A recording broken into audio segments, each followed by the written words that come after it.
Magandang araw kapatid! Sa panahon ngayon parang araw-araw may gulo. Traffic, trabaho, social media, problema sa pamilya, at kung ano-ano pa. Maraming tao ang nauubos ang lakas dahil hindi nila alam kung paano manatiling kalmado. Ngunit ayon sa Stoicism, ang tunay na lakas ay hindi sa pagkontrol ng mundo, kundi sa pagkontrol ng ating sarili.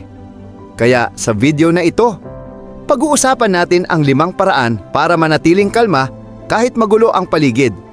Kung nais mong matutunan kung paano hindi matinag ng problema, paano manatiling payapa kahit sa gitna ng bagyo, samahan mo ako hanggang dulo. Paraan numero 1. Ituon ang atensyon sa kontrolado mo. Epictetus, some things are up to us and some are not. Hindi natin hawak ang lahat. Hindi natin makokontrol ang ugali ng iba, ang traffic o ang opinyon ng lipunan. Ngunit kontrolado natin ang ating reaksyon. Kwento, isang empleyado ang naipit sa traffic araw-araw. Nagsisimula siyang mainis at mawala ng pasensya. Nang natutunan niya ang Stoic principle na focus on what you can control, iniba niya ang mindset. Ginamit ang oras para makinig sa audiobooks at podcasts. Ang dating nakaka-stress, naging panahon ng pagkatuto. Practical application. Gumawa ng 2 listahan. Kontrolado at hindi kontrolado. Itutok ang oras at lakas sa kontrolado. Paraan numero 2. Pagnilayan at huminga ng malalim. Stoics practice self-reflection araw-araw. Simple pero malakas ang epekto ng paghinga at pagmumuni. Quote, Marcus Aurelius, "Nowhere can man find a quieter or more untroubled retreat than in his own soul." Kwento, bago matulog, si Marcus Aurelius ay nagsusulat ng kanyang meditations para alalahanin ang kanyang pagkakamali at kung paano siya babangon bukas. Practical application, maglaan ng 5 hanggang 10 minuto sa umaga o gabi para mag-journal. Gumamit ng breathing exercises. Inhale, hold, exhale. Ang simpleng hakbang na ito ay nagbabawas ng gulo sa isip. Paraan number 3. Iwasan ang hindi mahalagang ingay. Hindi lahat ng bagay ay kailangan mong pansinin. Stoic principle, live simply. Quote, Seneca, "We suffer more often in imagination than in reality." Kwento, isang tao ang laging nasa social media. Lahat ng balita, lahat ng drama sinasagap niya. Resulta, laging balisa. Nang bawasan niya ang oras sa social media, nakaramdam siya ng mas malalim na katahimikan. Practical application, limitahan ang oras sa social media.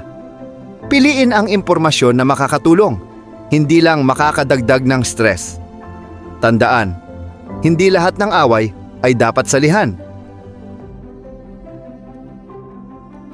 Paraan numero 4.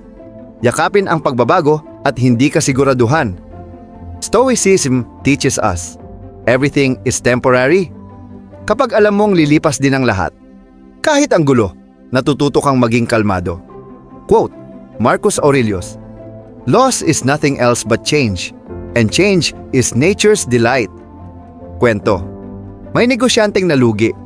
Sa una, akala niya katapusan na, pero inisip niya, ito ay pagbabago lamang. Gumawa siya ng bagong plano at doon nagsimula ang mas matagumpay niyang negosyo. Practical application. Tuwing may problema, sabihin, lilipas din ito.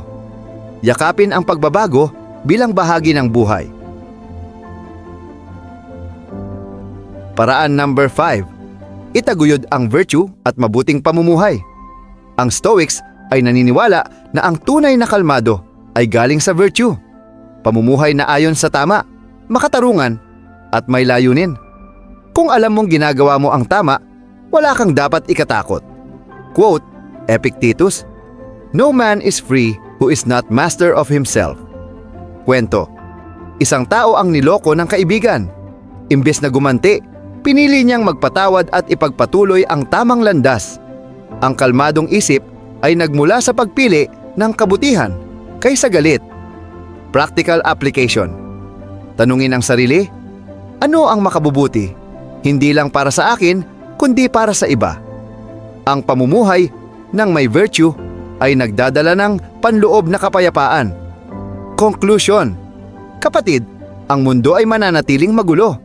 Pero tandaan, ituon ang atensyon sa kontrolado mo. Pagnilayan at huminga ng malalim.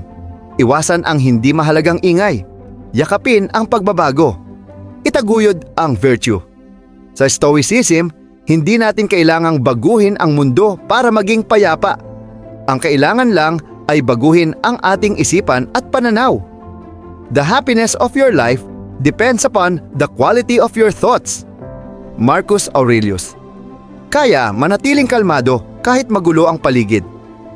Salamat sa panonood at hanggang sa muli, manatili tayong kalmado, matibay at marunong pumili ng tamang landas sa gabay ng Stoicism.